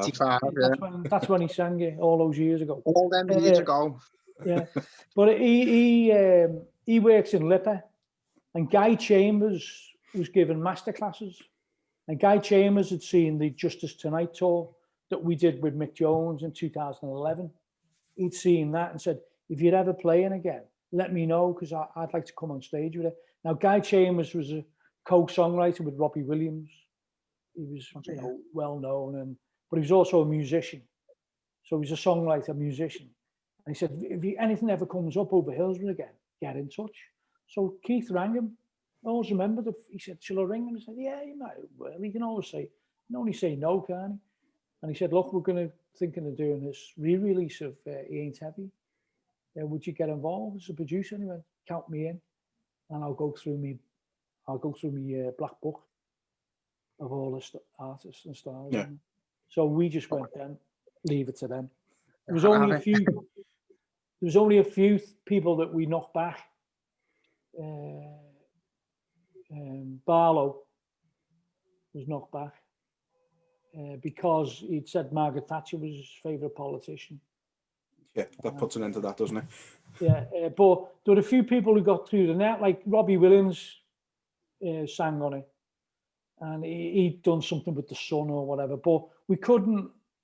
Basically, when you get to that star level of Robbie Williams and Paul McCartney and Madonna and that, they just do press conferences, like Liverpool Football Club do a press conference. Yeah. So they don't do exclusives. They might say it's an exclusive, but it's not. And Rebecca Ferguson was getting a lot of stick at the time. And they were saying she sold a story to the Sun, which she didn't. She did a press conference or whatever. And the Sun blagged it as exclusive, and it wasn't. She actually did something to Disneyland, Disney TV, and the Sun embedded that onto their website. And within 10 seconds, someone on Google had found out that it was a Disney thing, which the Sun had bought off Disney. Which had nothing to do with Rebecca Ferguson. Yeah. But you had all these people piling in on Twitter going, she sold a story she's done this for the Sun, and But so a few did get through, but we drew the line at Mr. Barlow simply because he was saying that Thatcher was, and he was a Conservative voter. The others might be, I don't know, but he'd come out with it, Yeah, please. Did Bono try and get hold of you to get on it? He loves a collective, doesn't he? There were so many trying to get on it. It was a case of, I wanted people like John Power on it, Mick Jones from The Clash, John McClure from Reverend the Makers, who were all, and Paul Heaton as well, because they'd been genuinely supportive of Hillsborough. Yeah. So I wanted all them on it. But when Guy Chambers was ringing up and said, what do you think? We knocked loads back, but I suppose the most famous is Gary Barlow. Yeah. I mean, Guy Chambers at the time was saying, he keeps on ringing me. I mean, he's my friend. What do I do? I said, just don't fucking answer the phone. That's all you've got to do. And he was even in the Daily Star, I think, going, I want to be on this record, but they're ignoring me, because he's a Liverpool fan, isn't he? Yeah, he's a big red. I think isn't his mum or his nan or something from Liverpool as well. So it's an odd one in life. I don't think I've ever told anyone that. But, exclusive. Could have just checked them saying Scousers hate Tories, and he's got the message. Yeah. You know what? I actually went back and watched the video for that today because I just thought I hadn't actually listened to it for a while, and it was good to see like some of the faces in there, like you say, Robbie Williams. I think I've seen like Paloma Faith on there, and I think she was Beverly Knight as well. Yeah, brilliant. So there's some cool people on there. Yeah, absolutely, 100%, and I think that helped them. What I did notice at the time as well, was it? I think it was James Arthur. I think he just won the X Factor. Oh yeah. And he was going up against, well, at the time he was going up against the song for Christmas #1. That's right, yeah. And I think his song had got to #1 the week before. That's right. And then he said, I'm happy with that now. Now go out and buy the Hillsborough song. So, I mean, to see something like that as well must have been like a breath of fresh air for everyone involved. It was pretty traumatic as well, though, because we were getting a lot of stick on Twitter off Liverpool fans for saying, you know, you've let these people on a like they were saying McCartney, and you know he's done something with the song. Yeah, he hasn't done a one-to-one interview since 1963. I understand how the media works. They just pretend it's an you know. Anyway, we were getting a lot of stick. We weren't retweeting it because it just would have caused. We were trying to just dampen it down, you know. And Steve Rotherham had to make a statement about it. But so it was. But the thing I wanted was that before the Queen's speech, if it was #1, it would be the last thing the nation would see before the Queen's speech. Yeah. On Top of the Pops, and that symbolically, I wanted that to happen. So I wanted it to be #1, and everyone was determined, and it was turned around in record time. You see, X Factor would have planned their #1 in March, April. It was going to be how they were going to do it. We had the idea in the middle of October. It was 6 weeks.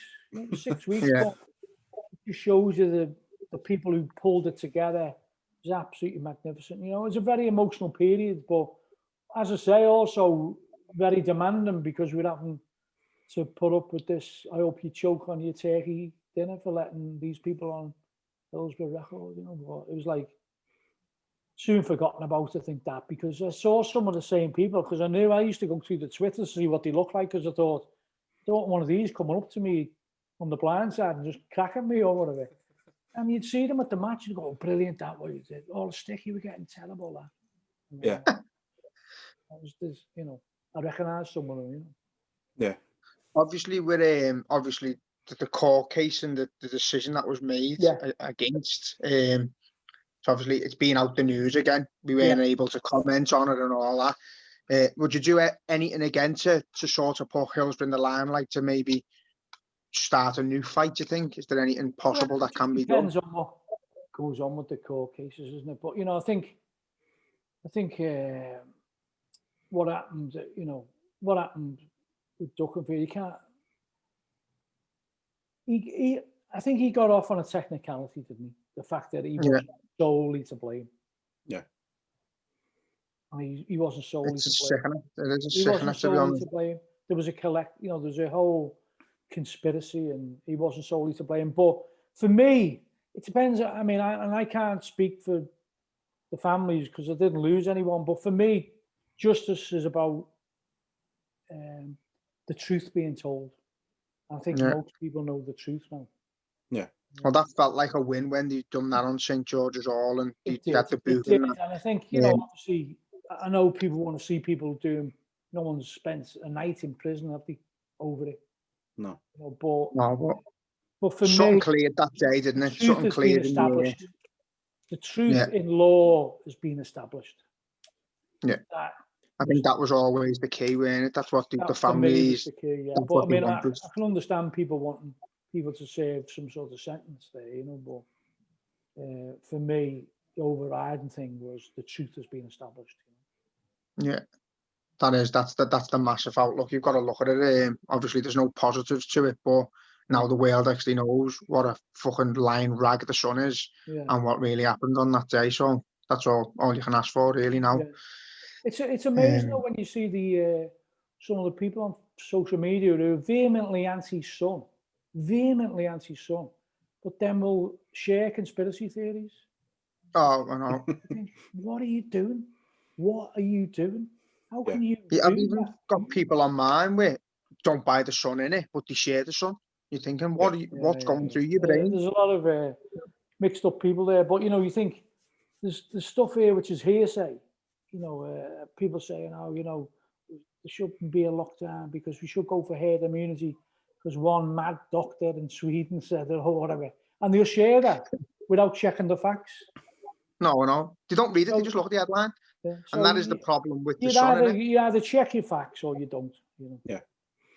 It's a problem. You've got all the same people now doing the marches for freedom and stuff like that. It's like they've evaporated though, surely, haven't they? When it started, I can understand that in September when there was hardly anyone in hospital and there wasn't many deaths per day. But when you've got 1,800 deaths in a day, surely there's got to be a wake-up call, isn't it? Yeah, absolutely. It's madness. We fucked this up. The Conservatives fucked this up so badly. They were even ignoring their own scientists, saying in December, we need a lockdown now. And they were still saying, oh, no, it'll be 5 days at Christmas. It'll be great. The schools are going back, just absolute incompetence. I don't know how they're getting away with it, though. It's bizarre. In the opinion polls, they're still doing well. But yeah, they'll get back in. And that's the problem. No, they're making all these mistakes and people just aren't asked enough. And it's no one's going to make a difference. It's hard to prove, but I think, the way that they've handled it, he couldn't be this incompetent, could you?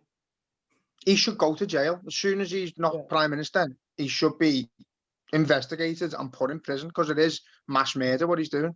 Well, he's solely made decisions that have affected lives through pure stubbornness. John Ashton, who was our spokesperson after Hillsborough, Dr. John Ashton was on Question Time and Newsnight at Anna about the Atletico Madrid period, and he was brilliant. And what he was saying was right. We've got a lockdown now.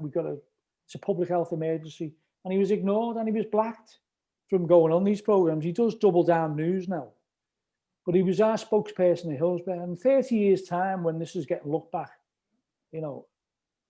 John probably won't be with us, or whatever. But people will be looking back at that and going, there's people like John Ashton were telling the truth there. Yeah. He got ostracised and ridiculed because he called for Johnson's resignation. He said Boris Johnson should resign. So. And that was in March. And immediately, as soon as he called for his resignation, Newsnight never had him on again. Question Time never had him on again. He was ostracised by the media. But they'll let crackpots come on. He was saying, Sweden are doing a herd immunity. Well, no one's talking about Sweden now because they've gone into a lockdown. They've got so many cases. It was never. I think that's where they're clever. They're clever in the sense they do put the crackpots on, so anyone who's like of that way, we look mad. Everyone looks mad, and the Tories come out shining as always. It's crazy. The only ones I follow, Independent Sage, and they have a news conference every Friday where they're independent from the government. Now there's the Sage, which are advising the government, but the government ignores Sage most of the time. Yeah. But Independent Sage can say what they really think because they're not, they're not affiliated with them, not affiliated to the government, and they've been brilliant throughout, and they've been calling it right every time. They were saying in September, if you do August, eat out to help out, it will be an absolute disaster because the flames are still flickering. They were still there, and that allowed them to mutate, didn't it? In Kent, and then it's just gone. Like that, it's criminal, I think. Absolutely. So I just want to talk about obviously the farm a little bit with you as well.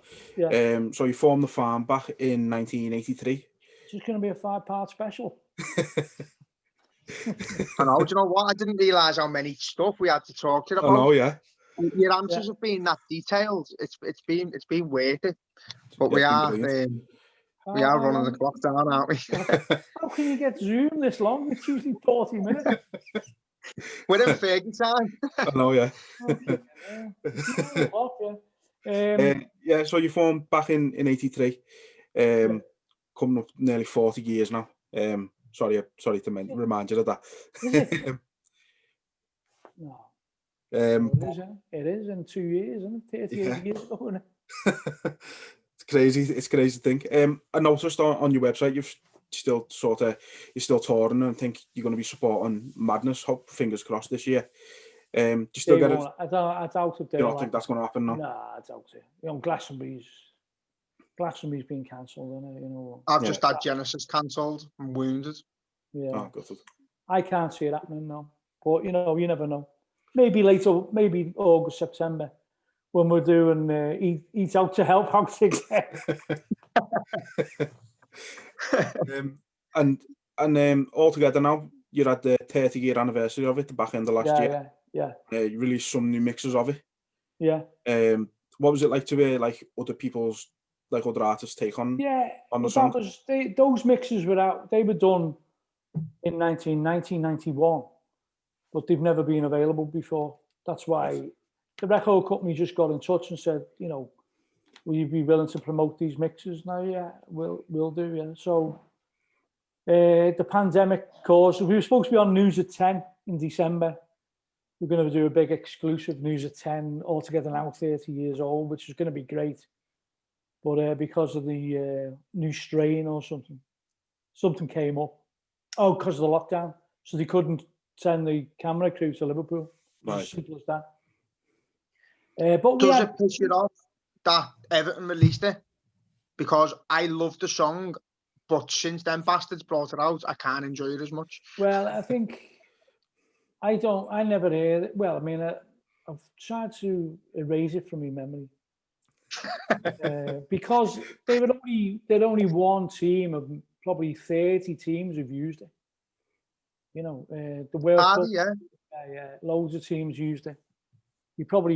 Barrow used it when they won the FA Trophy in 2010. They actually did a record, sold as many as Everton, I think. Marine used it in 92, 93 on their FA Trophy run. Arsenal did a version of it. The German FA did a version of it. There's been versions in South America. You know, there's been loads of versions. So the reason I let them use it is because Keith was pestering me. Because we'd done the last day of the Cop, and we'd done Ian Rush's testimonial. And he said, look, it's payback time. He had a young lad then. He said, he's going to meet the team. We're going to go down on the team bus to Wembley, you know. And I said, no, I don't want them to use it. Only because you're going to change the lyrics. And I didn't want them changing the lyrics because belittles the song, I think, you know. Yeah. And he kept on pestering me. And I went, no. It was already being recorded by session musicians in London, but they wanted Keith to sing on it.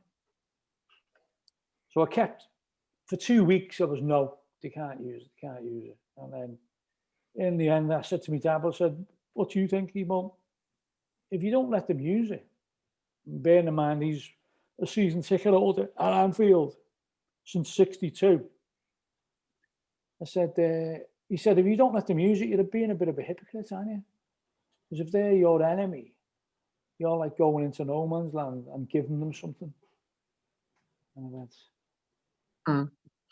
he said, I think you've got to let them use it, especially for Keith, because he played last day of the Cop with you, you know. He didn't refuse to play that. Yeah. So in the end, I gave in, but I blame me dad for that. I shouldn't have changed the lyrics. I shouldn't have changed the lyrics. No. But used to come on when we were in school and that, and the lads would be, this is our song, it's an Everton song, and I think, fuck off, will you? Well, an Evertonian give Liverpool their favourite song. Jerry Marsden was just a young Evertonian, wasn't he? He grew up young one. He grew up an Evertonian, and then got adopted by the Cop, he became a Liverpoolian. But I'm a Liverpoolian, and I gave them a song. So it's. I'm trying to look at positives when there aren't any. There are no positives. I remember when we first released, and Everton were in the cup final and all that. And last game of the season at Anfield, it was when before the Alba was like a tourist pub. It was still had a few people who went to match, locals and that, you know. And I went into the pub and everyone started singing it, and there was loads of scallies in there, you know, all sorts of robbers and whatever, and they're all up, standing on chairs, and I go, all together now, like that, you know, like rubbing as if they'd done it for the money, you know. Yeah. So I thought I knew a lot of them, but I thought I can't just get embarrassed here and shrink away. So I just went to the bar, turned me back to the bar to face them all and went, the drinks are on me. And everyone started laughing. And everyone come up to me individually and said, it's right, lads. These cunts don't, these robbing bastards don't go put food on the table. You got to look after yourself. I thought, great. The Tory mentality, Thatcherism is alive and kicking. Can't you bring it back out with a video of us winning the league in the European Cup and just claim it back, bang, done? Yeah. Just fuck them. Doesn't have to be changed. Just bring it back out with a new video. The first time it was ever sung was Bruce Grobbelaar. Liverpool had played, and it's on the Groovy Times video. We got video footage of it. Bruce Grobbelaar did a clanger against, it was QPR or Crystal Palace. He dropped the ball, and everyone come back, and they were all doing a conga in Lime Street going, Brucey's dropped it again. Brucey's dropped it again. Brucey's dropped it again. In no man's land. So Liverpool fans were the first to ever sing it at a football match. Celtic fans sang it at the Ian Rush testimonial. The whole Anfield Road sang it brilliantly, you know, Celtic fans. Yeah. But, yeah, I don't know. No comment. No comment. Should have said no comment. So you mentioned Jerry Marsden a little while ago now. Obviously, he passed away sadly earlier this month. I mean, if you can, and I seen a great picture of the two of yous actually. I think it was you were campaigning for Liverpool to be a host city for the 2018 World Cup. Yeah. Where did you see that? I think it might have been on the Echo, you know, on the Echo website. Okay. When I was just looking for pictures and stuff like that, and it was a great picture. I think he was taking a shot at you or something. That's right. Yeah. I was like, he was the goalie, and I was having a shot at him. But there's a great picture there, and someone from the council sent me that the day he died and said, "Oh, this is for your social media," but I didn't want to put it on because the one thing I don't like is when people put on photos of them when people just died with them. You know, saying it's more or less saying it's about me. Yeah, it's about the person who died. And John Peel always used to say that friends of the famous dead, they all come out when someone's died and go, have you seen, you know, what? And they always ask people, what did you think of this person? And they weren't even friends with them, or they're just an associate or whatever, you know. Yeah. So I deliberately, even though it's a brilliant photograph, I'll wait for the appropriate moment to put that on my Twitter because I think it's a brilliant photograph. I mean, you could put it on your own Twitter if you want, on Liverpool Online. I don't mind you using it because it's nearly a month since he died, you know. But I didn't want to put it on then because I didn't want it to be about, oh, look at me with Jerry Marsden, you know. Yeah. It's a brilliant photo. It is. It was brilliant. It brought a smile to my face when I seen it. This might be a bit hard to do, but can you sum up kind of what Jerry meant for Liverpool as a club, but Liverpool as a city as well?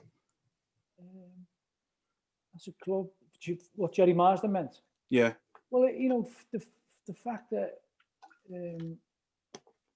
he was able to identify that song, which is a song from everyone knows, it's from a musical, and adopt it, and against all advice said, no, I want to do this. I want to do this. He gave us our anthem. He gave us something that we believed in. It gave us something for triumphs and tragedies. He gave us something which meant something to people. And you can hear that song sung by 50 to 60 different people. Frank Sinatra, Elvis Presley, Jerry Marsden's is the best in terms of emotion. He approached it differently. Brian Epstein told him not to record it. George Martin told him not to record it. It won't be a hit because it's Merseybeat and it's a ballad really. And Merseybeat was all about, you know, getting, you know, drum beats going. Dancing that. You know, and his other, How Do You Do It was another hit for him. And so for me, it was the perfect song at the perfect time, you know, and Shankly, it was the perfect time. It was the perfect storm of what was going on in the 60s, you know. And the fact that lots of other clubs have adopted it means so much, really, because it more or less saying is it's the greatest football song. I think it's just one of the greatest songs in general as well. The lyrics in it, I don't think, like when I'm in the ground and it's on, Yeah. I sometimes just look at the sky and you think of like people who've gone, and Yeah. it just brings back so many memories, and it makes, even if I'm in the house and it comes on, I sometimes shed a tear because it's just one of them songs that it hits it every single time, and to be able to bring something like that out is magic, innit?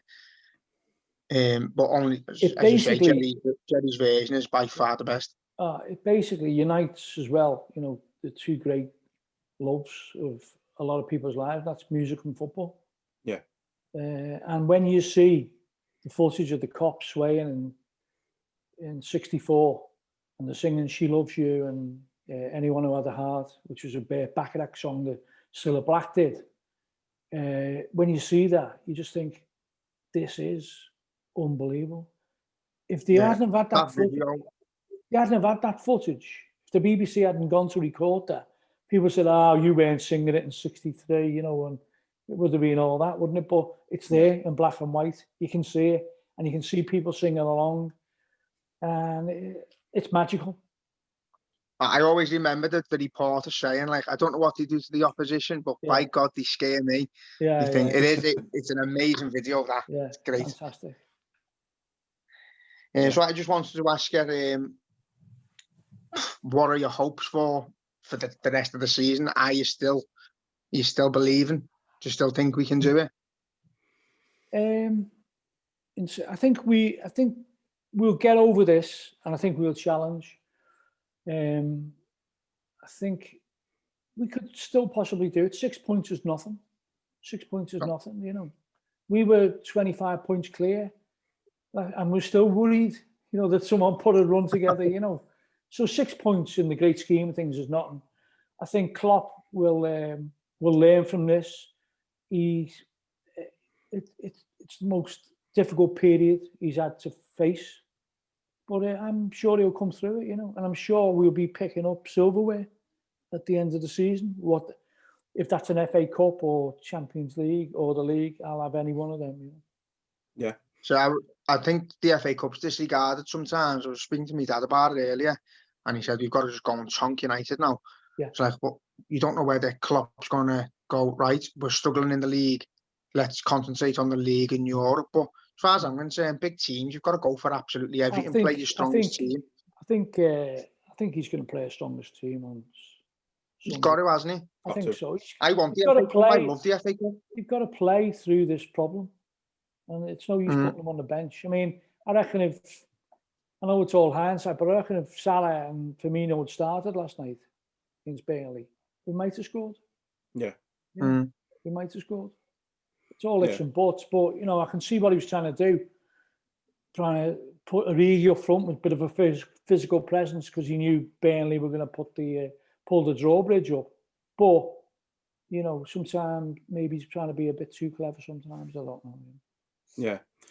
Don't know. Maybe that miss Origi had, maybe that pans out different if it's Salah rushing through or Firmino. But in fairness, to be honest, besides the miss, I don't think Origi had that bad of a game. I think probably the best game he's had this season, which isn't saying much for him. Like, but have you got any predictions for Sunday, score-wise?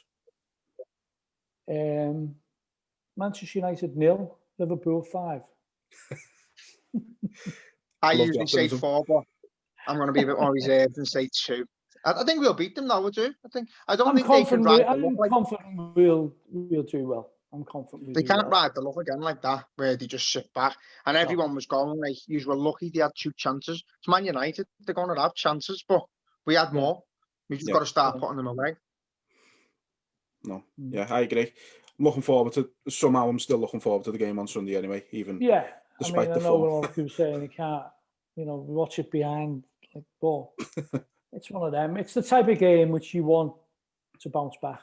You know, you don't want a West Brom away, do you? Or, you know, you want a Man United away, you know. Yeah, absolutely. Well, I think that wraps it up for us, Peter. Okay. Thanks very much for taking the time out to speak to us. 4.5 hours. I think we started it on Wednesday.